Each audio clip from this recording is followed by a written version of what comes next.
share with you a little bit of my background story, who I was before trucking, and why I got into trucking. I think it's amazing to hear people's stories because everyone's so different out here.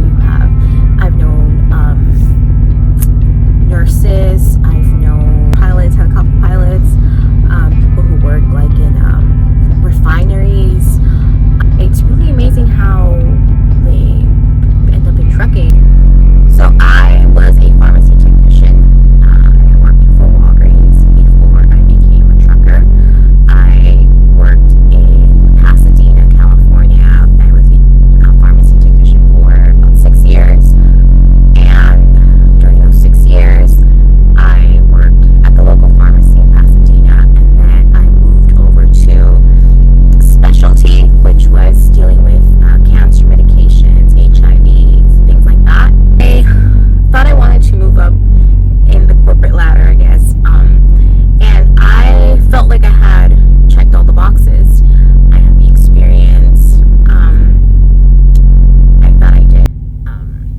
I had a male counterpart, meaning me and my guy friend both were started pharmacy at the same time, had the same experience. I think I had a little bit more experience because I dealt with specialty medications, and he seemed to be moving up without even trying, and I was trying, and I was like, I just felt resistance. Like I felt resistance. Like it wasn't happening. It wasn't easy. It wasn't smooth. Like, you know what they say,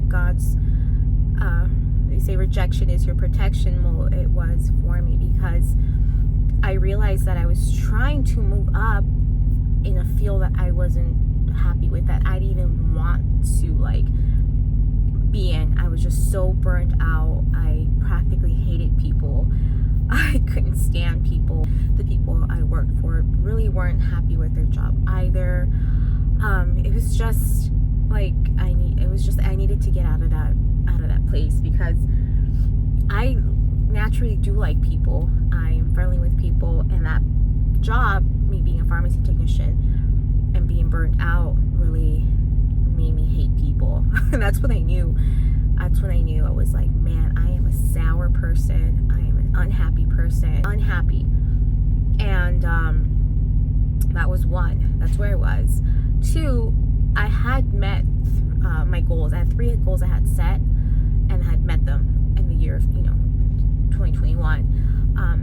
And I felt empty. I was like, okay, I met these goals. Now what? What do I like? I felt empty, and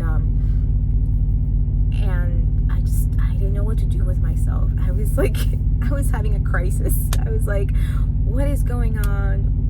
What am I supposed to be doing? What am I doing? I felt lost, and I was also struggling with my spiritual inclination. I was struggling with my faith.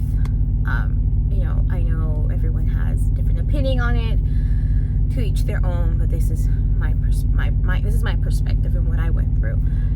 And so this is what I was going through. What do I do? Do I change my career? Do I reduce my hours? And things in California are not cheap, especially housing. So I go to my sister's house in Tehachapi, California, for a barbecue, and her hubby is there, and he was telling us about his new job as a trucker.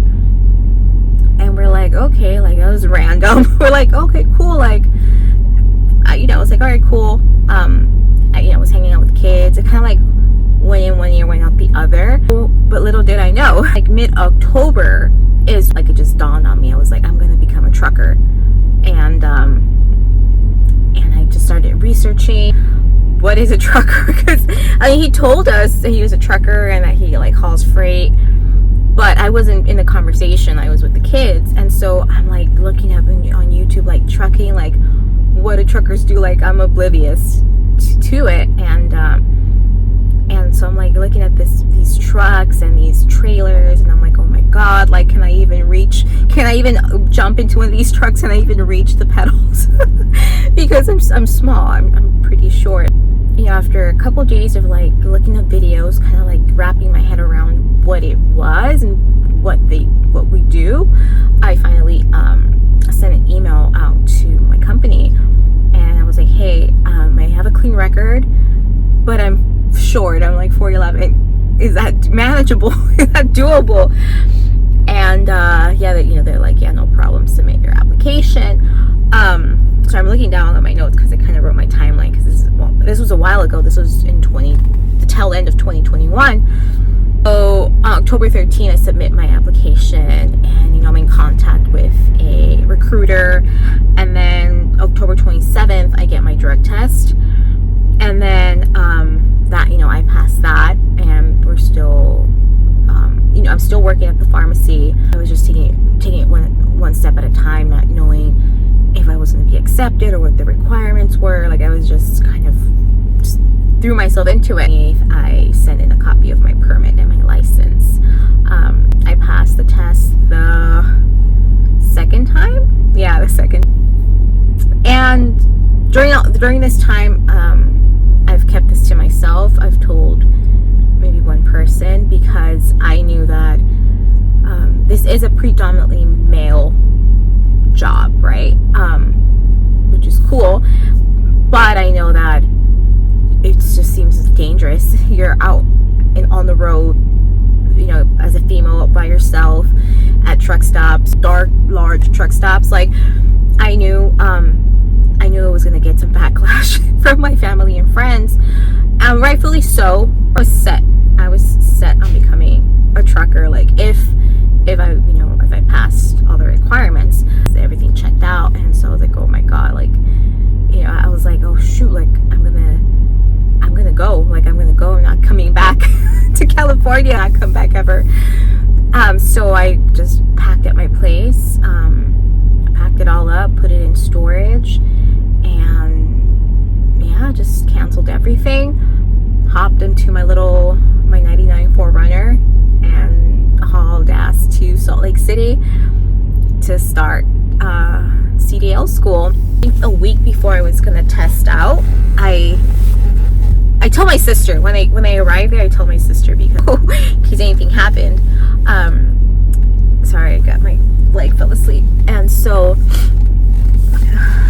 1 week before I test out, I tell my mom, I tell my dad, I'm like, hey, I'm here in Salt Lake City, I'm doing trucking, and